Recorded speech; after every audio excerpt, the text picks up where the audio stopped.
Hello, everyone, and welcome again to Dojo Live for, I believe, this is our second show of the day, our second show of the week. My name is Kim Lantis, and I'm not broadcasting live from Hermosillo, Sonora today, but from my hometown of Billings, Montana. So it's good to kind of take a break. Joining me is my teammate, Carlos Ponce. Hey, Carlos. Pleasure to be here, Kim. As ever. Carlos is in, again, the city of Eternal Spring, Cuernavaca, here in Mexico. Yes. Unfortunately, the regular host, Tulio Sturgusa, could not join us today. He's feeling a bit under the weather, so get well, Tulio.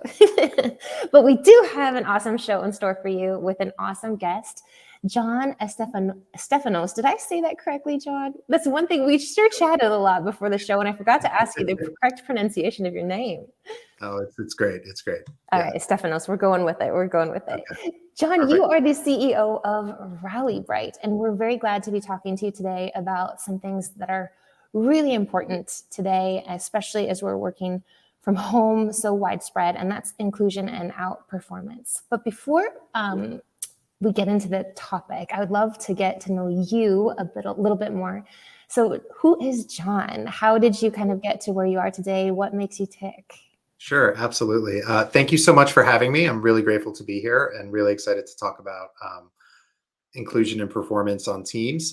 So who am I? I'm a serial entrepreneur. For some reason, I like to start startups. I love my family. I have two wonderful children, and I like to cook barbecue. And what I'm most passionate about at work and always have been is how to build great teams, how to really make work a place where people want to go and where they can activate their superpowers. Because when you have a great team, it makes every day fun. We spend so much time in the office or in our basements or wherever we are these days that it's absolutely critical to be able to enjoy what you do and enjoy the people that you work with. For sure. And I'm pretty sure barbecues help with that team building as well. Of course. See, barbecue, that in itself can be a bit of an interesting theme, because I think that varies from where you are regionally and around the world. What is your definition of barbecue? What does a good barbecue look like for you? I do the old school Texas offset smoker. Like, there's a science to it, right? You have to pick the right wood. You have to burn it the right way. You have to keep the temperature going. You have to manage your smoke, all that kind of stuff. So, and is the sauce yours or is that store-bought? I make my own mixes of sauces. Usually I start with a base that I buy somewhere because 12 hours of smoke is more than enough to not have to deal with making your own sauce. So, or I just go straight up Texas style, salt, pepper, smoke, and that's all you season with. Nice, ring a bell, nice. Ring a bell, Kim? Ring a bell? Yes, it sounds delicious. It's lunchtime, so here we go. Perfect. So share a little bit more about your professional background and how that led to RallyBright and who you are at RallyBright. What are you doing? Yeah, absolutely. So my professional background is somewhat varied. Many years ago, I made the mistake of going to law school. Realized I liked computers more than lawyers. No offense to my lawyer friends out there. We forgive you. Most people probably agree. I did graduate. I just never practiced. And this was back in 2000. And I had this brilliant idea to do a .com startup in the summer of 2000. So that didn't really work out so well. But I'd always been a developer. I'd always loved data. I learned the power of data when I was an undergrad in law school. I was building hospital management systems. So started off doing data entry, learned databases, and then really understood the power of data, how you can measure pre-treatment, at treatment, post-treatment, how you can look at outcomes. And more importantly, what data can you extract? How can you look at data through different lenses? Productivity, billing, all sorts of great things. So did my first startup. It was supposed to be a .com, turned out to be a software company and a marketing agency. Then I went to we sold that to a larger marketing agency, and I took over as their CTO. Handed a team of 45 developers with a 37% turnover rate. And I was like, wow, this is a lot different than the core team that I built for 6 years with some awesome folks. We fixed that. And then I went to a global agency and I kind of helped grow that from 100 to 400 people. Wow. On the digital side alone. And that was a great experience as well. And all of that was due to the power of teams. So that's kind of how I came about this team focus.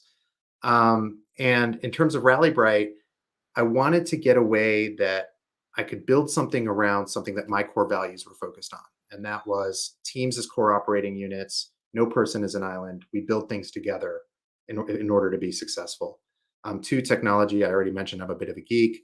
And then 3, how do you help people learn and grow? So ultimately, if you can help leaders learn and grow, they help their people learn and grow, and that creates a network of good. And those leaders become those people become leaders. And next thing you know, you've created an amazing group of people out in the world making work better for everybody.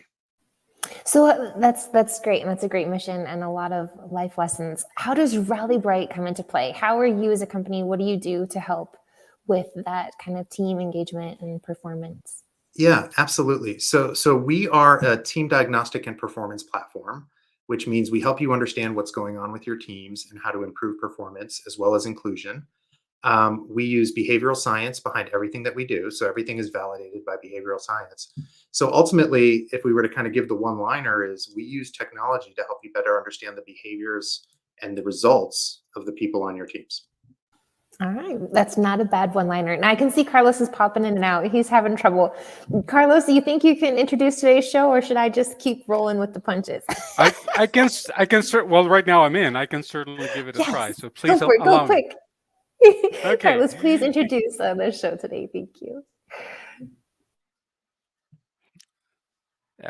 Absolutely. Am I in still? Okay. Yeah, you're good. You are. It just seems like there's a delay, I think. Thank you. Okay, well, yeah, today we're going to be as chosen by John, our guest today. We're going to be speaking about inclusion and outperformance, the twin imperatives of unstoppable teams. So we're going to be learning how to define and measure the key drivers of high performing and inclusive teams. So that's the topic. The first question that I have for you, John, is why did you choose this particular topic, and why did you feel it was relevant for today's day and age? Let's start there and we'll elaborate. Yeah, absolutely. So what I can say is when we started RallyBright, we were really focused primarily on team performance and dynamics. So how do you measure performance in a way that a leader looks at performance outside of the typical business metrics, like not looking at CRMs or revenue and profitability, but how do you look at how teams perform as cohesive units and how the people on those teams work together? This was something I was highly focused on throughout my career, and I continue to focus on. And there was a way to do that. There's a way to leverage behavioral science to do that and actually quantify a lot of the softer skills that managers use. And when I experienced that with work with our founding partner, who was a customer at my first startup, I thought, well, this would be really cool to democratize this concept of leadership development and coaching and put it into the hands of managers. And when we started 5 years ago, it was different, right? Obviously, everything was different 5 years ago. But what wasn't different was that people were changing the way that they were working. We had multi-generations in the workforce. We were all dealing with constant disruption, not to the level that we've dealt with over the last 2 years. But when you think about some of those factors, I knew as a new leader when my company was sold and I was hired as a CTO for a national marketing agency, I had no idea what to do. I actually remember Googling, what does a CTO for a marketing agency do? Right? Okay. So there's no real playbook for that, right? So that's kind of what was the driving force behind this. And then subsequently, as we were digging deeper into team performance and dynamics, we realized how important and diversity, equity, and inclusion are to how teams perform and how people stay engaged and how they show up at work. Not only that, just from a social perspective, how do we make sure that everybody can contribute? So we started digging a little bit deeper, and just last summer we launched an inclusion product focused on how inclusion drives better collaboration, and ultimately the pairing of those two leads to that outperformance and that inclusive environment. So that's how I got into it. We started building, seeing great results with our customers, and really making an impact. Our mission is to make work better for everybody, and I believe we can put a small dent in the universe by doing that at scale. Thank you. Yeah, of course. I can see that it would be very easy, or well, not very, but let's call it easier for maybe someone who's at a managerial role, for example, or someone who's like leading teams to have an interest in this type of tools and platforms, right? So, for at the end of the day, it all turns into great outcomes, right? That for their managed teams, right? Or for whoever works with them. But if I were to ask you, how do you entice the participants to actually, get into it? How do you make them become interested? that might have in a way that might have an impact and greater adoption through the course of the time? Yeah, no, it's an absolutely great question, because ultimately, at the end of the day, if you're talking about teams, you're also talking about how individuals show up on those teams and how do you get Right. them to engage. So I like to throw out a statistic, which is, how many people hate doing engagement surveys? Pretty much Like everyone. percentage wise, Okay. Yeah. 75% of people don't like responding to engagement surveys. Do you know why? Yes. Tell us. Because nothing is ever done with them, or at least that's the It perception. just goes into a Uh-huh. void, and It that's goes it. into a void. You give all of this data, all of this feedback, and then you get the results back, and you're like, oh, well, how does that apply to me and the people I work with every day? So how do we entice individuals? Really, two steps. One, self-awareness. So we've also built into our platform the ability for people to better understand how they show up at work, whether that's through personality profiles or custom reports as to how they view inclusiveness if they're in their environment and how they can support and enhance that, to actually giving democratized results of everything once it's completed, so individuals can see how they show up on the team. So that's the first part, self-awareness. What can I do as an individual to better understand how I show up at work and improve my communications, my handling of conflict, and how I can create a better environment for myself and others? So excuse the interruption real quick, John, but when you're talking about, so I want to make sure I understand this correctly. Mhm. You're not only doing the engagement survey, but you're also stepping into that void. So it's not just like, Kim, you have personality ABC and you need to get better at XYZ, but you're also able to tell me how I can improve X, Y, and Z. Okay. Exactly. So we help drive that self-awareness for the individual. We have like a DISC personality style, we have a conflict style, we have a resilience measure, we have a burnout measure, a stress measure. Those are for the individuals. The other part is actionable insights that people actually take action on. So if I respond to my team diagnostic, and we're not necessarily an engagement survey because we go a little bit deeper, um, but if I respond to that, what are we going to do with that data? So part of our process and part of the platform is, when you are responding, you're not responding about your boss. You're not responding about the company as a broader whole. You're responding about the team with the people that you work with every single day. And those results are going to be aggregated in a validated way with real insights coming out of it, and that the team collectively is going to take action on it. In fact, we won't work with people if they're like, oh, we just want to survey the team and then we'll get the results and move on. It's like, no, if you're going to survey the team, you should share the results with the team. And we've architected everything so that way people have access to that. There is a gateway to make sure that everything's kind of clean and good, in terms of what people are saying and all that other good stuff. So there's some fun stories there. But at the end of the day, it's, if I'm going to contribute to this, we're going to take action collectively, and we're going to collectively decide how we're going to move forward. So it's ownership and accountability. And what we found is, when we do run these team diagnostics, we see about a 90% compliance rate within the first week, and we're usually at 100% within 10 business days. And that's because the people are contributing to something that's going to drive action, that's going to make work better for themselves and the people that they work with every single day. Wow. So my question for you comes at the company level now. I mean, presumably it's the company who actually decides to engage with RallyBright, even if the diagnostics are performed at a team level. What comes first here, the chicken or the egg? Is the company telling RallyBright, this is our culture, this is who we want to be, these are the types of questions we should be asking, etc.? Or does RallyBright come in and say, company, this is what you've got? Like, how much, I guess, personalization or control does a company have when they engage with you? Yeah, Or should they have?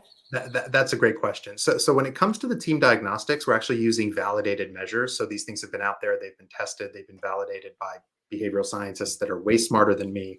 So there's a core set of diagnostics that we use on teams, and then we can add to those if the company's kind of looking to collect more data. But we're also pretty kind of, not necessarily directive, but we want to make sure we're collecting data for the right reasons. Because once again, we don't want to collect data for the sake of data.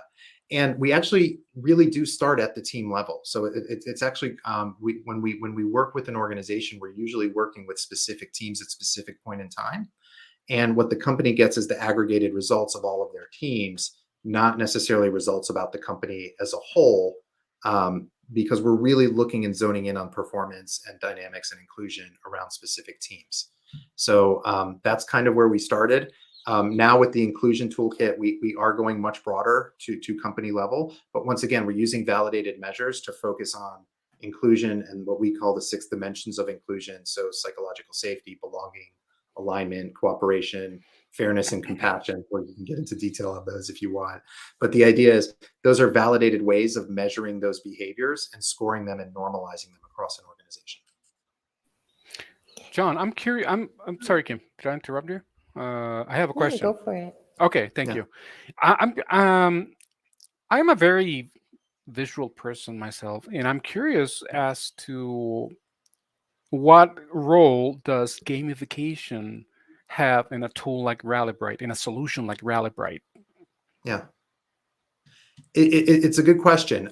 So we do allow for individual teams and organizations to track their data and their performance longitudinally, and also to pulse out specific components so they can track those scores. So for example, we have one instrument on our platform called the Team Promoter Score. So it's very similar to a Net Promoter Score. It's a simple question, but this is a tough one. It's how likely are you to recommend your team as a high performing team to others, right? So it's not even about, do I like where I work? Do I like people I work with? So you can pulse that out. And just so you know, the acronym there is TPS, because if anybody's seen the movie Office Space, we have to have a TPS report in there. So you have the ability to pulse, to score, and to track over time. Nice. There's also a social component where you can share your profiles with others. We do follow privacy by design. So everything that you do is yours until you choose to share it. But you can see how can I interact with Kim in the best possible way, or how would I, based on my personality, interact with Carlos, and how many people am I interacting with, and all that other good stuff. So there's some fun stuff in there as well. Great. Yeah, maybe Thank you you, can John. just do a simulation where we get to bust a printer to pieces as well. I don't know. Yeah, I'm still working on the red stapler. Tap that trackpad. Go for it. Yeah. I love it. Very cool. So I know the focus here isn't, I think there's some echo, I apologize, isn't all about KPIs. And I love that shift. But you did mention one a lot earlier in the show, I think not with RallyBright, but with the previous experience, something that I found very alarming, which was a 37% turnover. Yeah. Now, I know that this is increasing, especially now in the tech world, which is increasingly competitive. What do you think, or what role could RallyBright or technology like yours play in lowering that type of turnover, or what kind of actions do you think companies can take? Yeah. It's actually a really serious topic, because every company we work with or talk to is dealing with the Great Resignation, right? Or they're dealing with burnout. What I can tell you is what our data has shown us is that organizations and teams that have a strong purpose, which means, they have a shared purpose, they have a shared vision, and people can speak to that consistently, they've actually been doing much better from a high level. And we measure that in a dimension called direction. But essentially, they're having less attrition, less turnover. In the startup world, they're hitting their numbers, they're raising more money. In the enterprise software world, they're hitting their numbers, they're delivering better margins. Across the board, less attrition if we have that strong purpose and vision. In terms of turnover intent, we look at inclusion as the key driver to turnover intent. So what we found through our data is that organizations in the top quartile, where people measure themselves as included with high inclusion, their turnover intent is 10 times less likely than in organizations in the bottom 3 quartiles. So it goes from 2.4% to 25% turnover intent. So if you can build an inclusive environment, if you can share that strong purpose and vision, if you can, follow through on the promises that a lot of companies make about building great cultures that are aligned in purpose, that include everybody, meaning they can contribute and they feel like they can show up as their authentic selves. So with psychological safety and with strong belonging, that will also drive job satisfaction. I would actually like for you to take a few minutes to pick apart. I think you said there were 6 elements that you're utilizing to analyze inclusion. I mean, for me, and I think, and I would assume in a lot of people's mind, inclusion means more women and maybe, the LGBT community or something. And like people maybe with disabilities, I think those are like the big ones. And so maybe we think that, we have a ramp into the office and we utilize an elevator and, 20% of the team is made up of women and I'm wearing my rainbow flag. We're inclusive, right? I think it's easy to kind of confuse that. What would you say inclusivity really means? How is that measured? Yeah, we actually go. I mean, all of those things are great, and we actually go a little bit deeper, and we look at. Yes, of course. I am no means of undermining that. Yeah, I just think it must no. go Of much course, deeper and of much course. Yeah. broader than that. Yeah. So we look at two core factors to inclusion that are behavioral based. One is psychological safety, right? Do we have psychological trust and safety on our team? Do people feel like they can? We may fly a flag, but I may not be able to show up as my authentic self in the office. So authenticity is a core component to psychological safety. We also look at do people feel free to speak up? Like can I talk about what's important to me and what's important to my history and what's important to my background? And at the end of the day, when people do all of that and things happen, do we embrace that failure? Do we embrace those struggles? And do we turn those around and make them positives? Do we have that growth mindset to continue to grow? So psychological safety is absolutely critical, and that's the foundation for all inclusion. Second, we look at contribution and connection, which make up belonging. So I may be included, but I may still feel like an outsider. I may be able to do all of that, but when I show up at work, do I belong? Do people listen to what I have to say? Do they respect the skills I bring to the table? Do I feel connected with others at work, or am I just showing up, punching the clock, doing my job, and going home? So by looking at psychological safety and belonging, we can really get a gauge for how inclusive an organization is, because we can say we support all these things. We can hire the most diverse workforce in the world. But if we're not listening and we're not absorbing and we're not leveraging everybody's backgrounds and everybody's perspectives and everybody's cultures, then are we really inclusive? Yeah, it's a good question. And I think that comes full circle then to what you were talking about previously in the show, and that's the individual assessments. Yeah. Right? Absolutely. Yeah. And how do individuals rate their environments, and how can they contribute? I can very easily understand how a solution like RallyBright would contribute to building a great company culture, right? But I think that, at least for myself, and I think that Kim might agree with this, we have been witness to what a great building, we have been witnesses to what building a great culture means, because we've been participants of a company with a great culture. Okay, by the same token, the way I understand culture to me is everything that everybody does all the time through time. Okay, so that's my understanding of culture. How would you say that all the info that is obtained through RallyBright across the board in organizations can contribute to actually action items? Can you give us an example of action items that people or companies can use to build a great culture? Yeah, absolutely. I think first and foremost, when you talk about culture, it's also really important to talk about values, because it sounds like within your organization, you have very strong values, and those values help drive that culture. And there are behaviors generally associated with those values.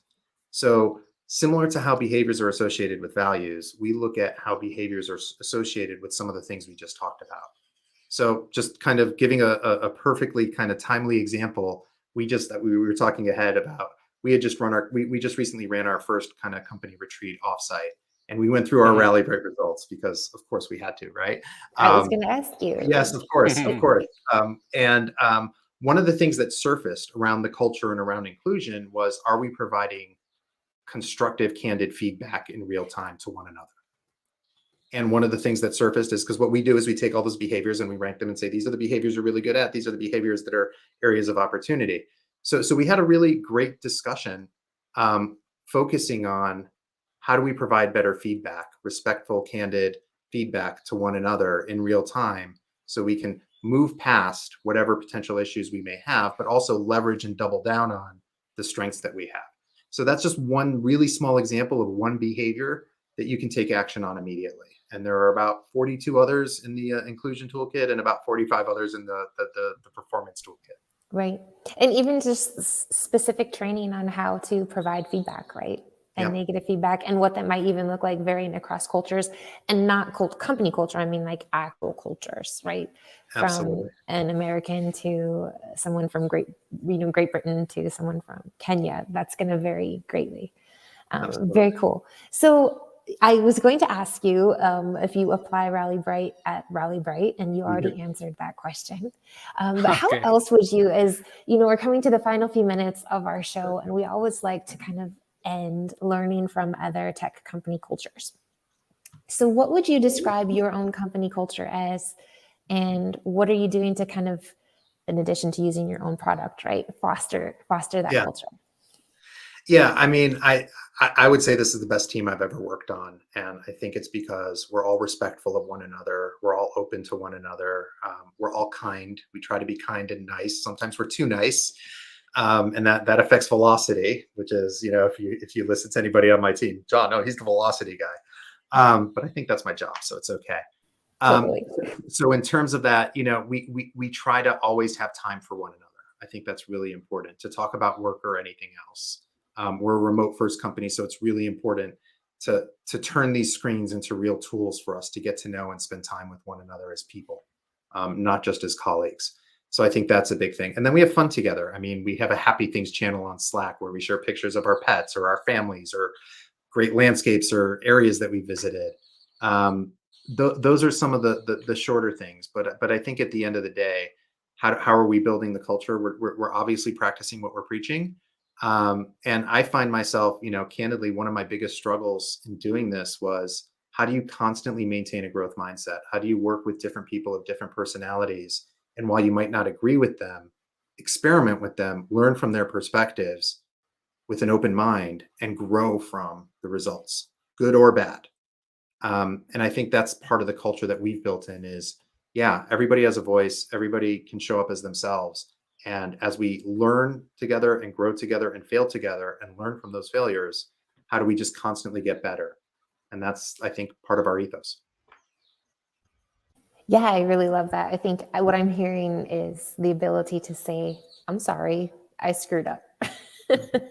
And then try not to do that same screw up again. Right? Yeah. Well, and try new things and be okay with it when they don't work out, right? Because if we're inclusive, everybody has authority and agency to try new things, and we try it together. Perfect. Thank you. Absolutely. So, John, it's been great to have you on the show today. And before we wrap up, of course, this is a couple of quick announcements. Please stay with us as we go off the air. And I think that, we didn't agree on who was going to announce what, right, Kim? But I'll take it. Go for it. You're taking it. Yeah, absolutely. Thank you, Kim. I'm just, getting unrusty. Okay. I will be inclusive. Yeah, please, Kim. So, okay, this week we still have two more shows coming this week. Tomorrow we're going to be speaking with Richard Bronson, with an O, not with an A, Bronson, the founder and CEO of 70 Million Jobs. That's the name of the company. The topic is looking for talent in unexpected places. And then on Thursday, we're going to be speaking with Girish Redekar, the co-founder and CEO of Sprinto. The topic, making your SaaS enterprise ready. That's what we have for the remainder of the week. So with that being said, the only thing left for me to do, John, is thank you big time for having been with us on the show today. And of course, thank you, Kim. And it's great to be back. I'll be temporarily, but let's see where this takes us. Kim, thank you. And John, thanks again. Thank you, Carlos. Thank you both. Thank you.